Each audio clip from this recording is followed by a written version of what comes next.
Polling agent हैं, 4-5 polling officers हैं, randomisation है, मॉक पोलिंग है, उसकी पर्ची निकल रही है, चेक हो रही है।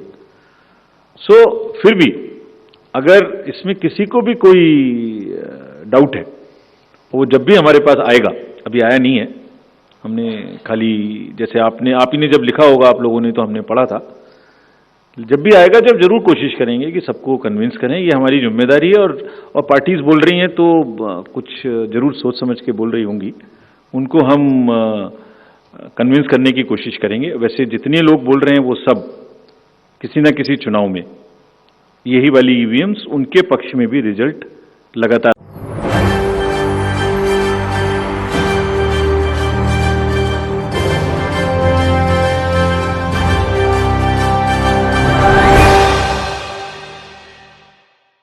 नमस्कार, SPN9 न्यूज देख रहे हैं आप। आपके साथ मैं हूं मानसी जायसवाल। ईवीएम हैक होने की खबरें यहां पर आ रही हैं क्योंकि 2024 का लोकसभा चुनाव काफी नजदीक है। मायावती यहां पर बड़ा आरोप लगा रही हैं भारतीय जनता पार्टी पर कि 2024 के लोकसभा चुनाव से पहले ईवीएम हैक हो सकता है। यहां पर कई गंभीर आरोप मायावती की तरफ से लगाए जा रहे हैं। एक तरफ 2024 के चुनाव से पहले राहुल गांधी की संसद सदस्यता उन्हें वापस मिल गई है और सुप्रीम कोर्ट का फैसला उनके समर्थन में आया है। वहीं दूसरी तरफ भारतीय जनता पार्टी के खिलाफ, केंद्र सरकार के खिलाफ संसद में अविश्वास प्रस्ताव लाया जा रहा है। लोकतांत्रिक व्यवस्था में पॉलिटिकल पार्टीज का एक बहुत ही बड़ा योगदान है, एक बहुत बड़ी महत्ता है उनकी। They very very important stakeholders. तो उनका विश्वास हर चीज पे होना हो, ये हमारी भी जिम्मेदारी है। तो हमें जब भी जो बात आपने पूछी वो जब भी हमने भी सुना, लेकिन हमें मिला नहीं है कुछ ऐसा, जब भी मिलेगा हम जरूर कोशिश करेंगे कि उनको हर तरीके से कन्विंस करें। पहले भी करते रहे हैं, अभी भी करेंगे। वैसे बाय द वे, जितने भी अभी तो पिछले 5 इलेक्शन में तो ये मुद्दा आया ही नहीं। 100 वोट से भी कम की मार्जिन थी और लोगों ने खुशी से एक्सेप्ट किया, कैंडिडेट्स ने भी विरोध नहीं किया।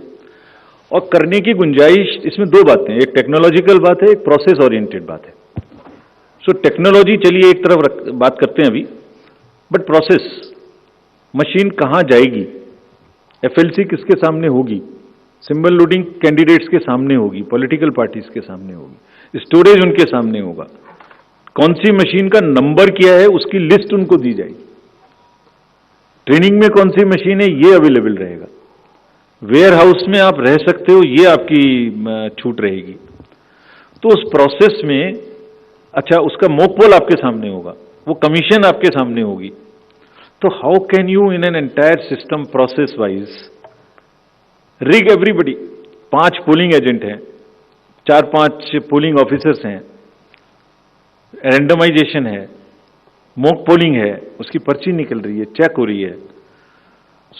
फिर भी अगर इसमें किसी को भी कोई डाउट है वो जब भी हमारे पास आएगा, अभी आया नहीं है, हमने खाली जैसे आप ही ने जब लिखा होगा आप लोगों ने तो हमने पढ़ा था, जब भी आएगा जब जरूर कोशिश करेंगे कि सबको कन्विंस करें, ये हमारी जिम्मेदारी है। और पार्टीज बोल रही हैं तो कुछ जरूर सोच समझ के बोल रही होंगी, उनको हम कन्विंस करने की कोशिश करेंगे। वैसे जितने लोग बोल रहे हैं वो सब किसी न किसी चुनाव में यही वाली ईवीएम्स उनके पक्ष में भी रिजल्ट लगातार देती रही हैं।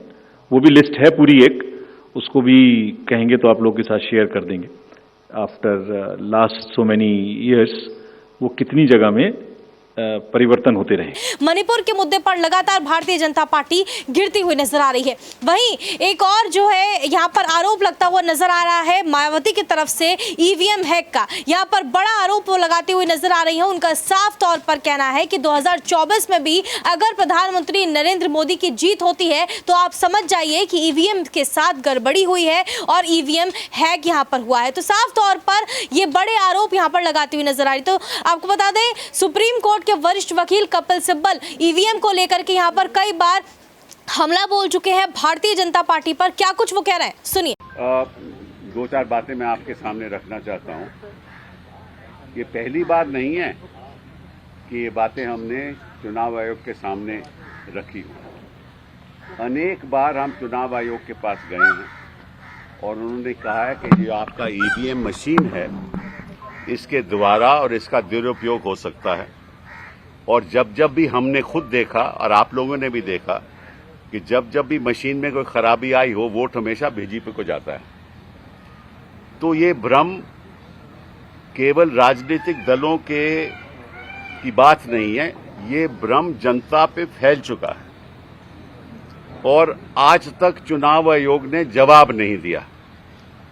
तो हमने ये फैसला किया है, जैसे दिग्विजय ने बताया शरद जी की सदस्यता से, कि हम जाएंगे चुनाव आयोग के पास और उनको कहेंगे कि देखिए ये बातें हम आपसे कई सालों से कर रहे हैं और ये हम आखिरी बार आपसे पूछने आए हैं कि आप इसके बारे में क्या करोगे, और जो सवाल हमने उठाए हैं उनका आप लिखित रूप में जवाब दीजिए ताकि ये संदेह एक बार खत्म हो जाए।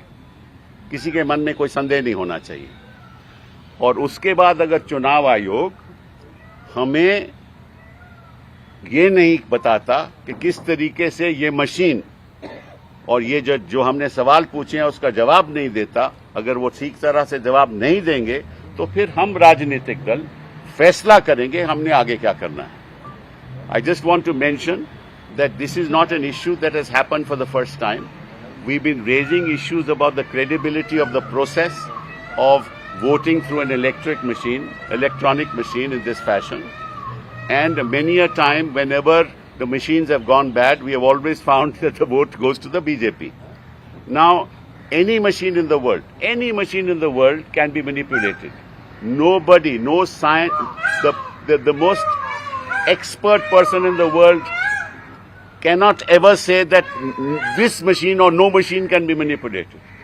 And it is a fact that no other country in the world, no other democracy in the world, whether it's in Europe or in the UK or in the United States of America or Germany, uses electronic voting machines for the purposes of voting.